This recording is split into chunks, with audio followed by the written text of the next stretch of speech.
lawlessness in our streets, cancel culture shutting down our free speech, critical race theory poisoning our schools. The list goes on. Marxism has infiltrated our country, and our America is under siege. So what can we do before it completely destroys our great nation? Mark Levin is going to be giving us the answer in his tremendous book called American Marxism. But first, CBN's Dale Hurd has more. A revolution against traditional American values is in full swing. Rioting and looting have decimated cities. Statues have been toppled. Cancel culture has sought to censor and marginalize conservative voices on social media. And school children are being taught critical race theory, that America was founded as a racist nation. Once only a fringe political movement, elements of Marxist ideology are now being pushed not only in schools, but in the media, corporations, government, and even the military. In his new book, American Marxism, TV and radio host and best-selling author Mark Levin warns this counter-revolution is devouring our society and culture. And Levin says Americans must confront Marxism in all its forms before this nation is lost. Well, Mark Levin joins us now by Skype. Mark, this book, American Marxism, is a classic. You have done a fantastic job. The scholarship is brilliant, and I know it's a bestseller. Congratulations. Thank you, Pat. Let me ask you something. Marxism has resulted in the death of at least 100 million people around the world. It's been a colossal failure. Why is it coming here to America? Because it's an easy out, Pat, I believe, for individuals who don't take responsibility for their own lives, for individuals who are buying into this victimhood ideology and can blame other people. It's the oppressor Marxist model, the victim, the victimizer. And so I think you really have two groups of people. You have malcontents, people with very little connection to society, people who maybe have failed in their lives or so forth, and they're looking for excuses. And then you have the fanatics that lead these movements, who are power hungry, who want to control society. We've had them in every form all throughout humanity. And what it is it's this vicious, vile attack on the most fantastic country on the face of the earth. It's a rejection of Judeo-Christian morality. You can see it in our classrooms with the transgender movement. Did you ever think you'd hear of a transgender movement? An attack on our economic system, capitalism, an attack on citizenship with open borders. And you hear the language, even Biden, redistribution of wealth, the rich versus the poor, white versus black. Marxism has to have this going on, constant conflict, classes, caste systems. But America is not a country of classes and caste systems, so they have to manufacture it and create it. And they have to devour our educational system, which is what Marx would want them to do, and push indoctrination. They reject free speech. They're not interested in a competition of ideas. And you see this leaching into every aspect of our culture and led by the media. And you can see that the Democrat Party has become the political voice and the political force for this movement. So I called the book, after all this research, all the writing, near the end of the book, I said, what is this? I said, it's Marxism, but it's an American form of Marxism. It may not be technically Marxism in every sense. But in terms of the scholarship you point out, I went back. What is the basis of critical race theory? Who invented this? Who invented critical theory? Who invented this open borders lat-crit movement? Who invented this idea that there aren't binary sexes and that the family's coming under attack? These are all spawned American movements from Marxism, and we have to have the courage to call it what it is, Pat. Mark, you talked about a guy named Marxus who was the philosophical head of it, but you've also pointed out a couple of law professors of all places, the University of Alabama, who have been at the forefront of this critical race theory, which is just a monstrosity. Can you want to talk about that?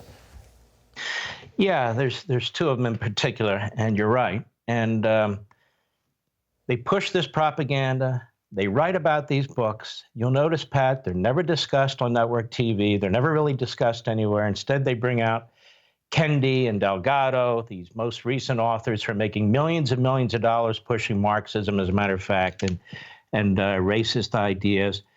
This is going on in our classrooms, in our schools, even the University of Alabama. It's going on across the country.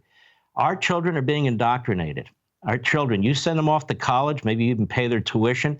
We, the state taxpayers, are subsidizing these universities and colleges. We have tenured Marxist professors who are poisoning one generation after another. And I have a chapter in the book on breeding a mob, Hate America, Inc. We are subsidizing our own demise. And so what I say in the book is we better step up to the plate here. We can't rely on the Republican Party or some political savior to come forward. It is we, the people. This is our 1776 moment without the violence. This, I'm hoping, is our American crisis, the pamphlet. We can't communicate through most of the media, Pat. You have this fantastic network. You know what else is going on out there.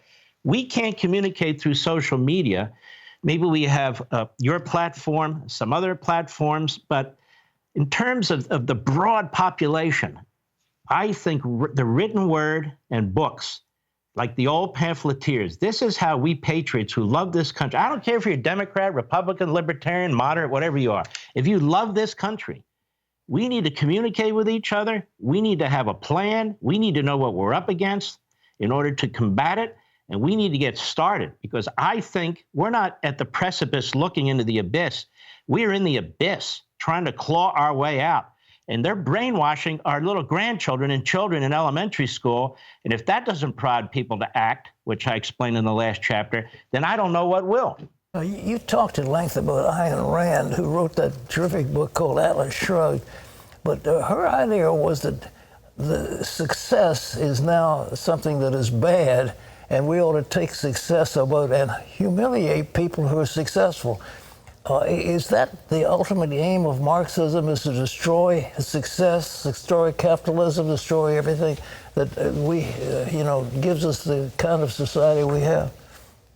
You're absolutely right. This is a war on liberty. They use liberty to destroy liberty, which was basically her point. They use the Constitution to destroy the Constitution. They use the fruits of capitalism to destroy capitalism. And people say, why do they think this way? Because this is their religion. This is their faith. These are their false idols. They push religion out of the public square. They push people out of churches and synagogues. So what's left? Left is man praying to man, the most dangerous thing imaginable. That is what Marx is all about. Eliminate your history, eliminate faith, destroy the nuclear family. What's left? Government. And what does Marx say? He says what Hegel says and what Rousseau says. He actually stole it from them. Yeah. You need to surrender your individuality to the collective. Mm-hmm. Well, what's the collective? The collective is the government. So you're only going to be able to realize the fullness of your individuality if you surrender your liberty and your unalienable rights. To who? To Bernie Sanders? To AOC? To Joe Biden? Yes. That's the preaching. Well, was Marx a Satanist priest? Some thought that beard he wore indicated that he was really over the edge in that regard. Well, he's something like that, that's for sure, because his evil ideology, as you point out, resulted in the death of 100 million people and the enslavement of billions. And by the way, most people don't know, but you do, because you read the book, Pat, American Marxism. He was a journalist. That was his career. He wasn't like this great philosopher. He became sort of this ideologue, but he was a journalist, and he wrote for New York newspapers for 12 years. And after he died, it wasn't until 30 or 40 years later that people started picking up his ideological writings, including so-called self-anointed progressives in the United States who were very enamored with Marxism. John Dewey, Woodrow Wilson, Crowley, and the others, and they adapted it to our educational system. This educational system was under attack 100 years ago and every day since. And the media have bought off in this too. I write in the book where they're coming from, that you won't find, Pat, a dime's worth of difference between the media and the positions of these Marxist-spawned American movements, whether it's so-called climate change, which is a degrowth movement, an attack on capitalism, whether it is a critical race theory, which is a racist Marxist attack on our society, or all the rest of it. The media are the mouthpieces for these movements, and the Democrat Party is the home. Well, the so-called green movement, how does that fit into this Marxist philosophy?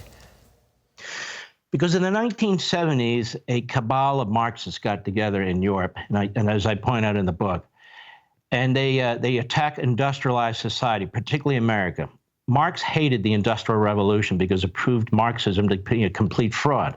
Why? The proletariat, that is, the masses, didn't rise up and overthrow the country.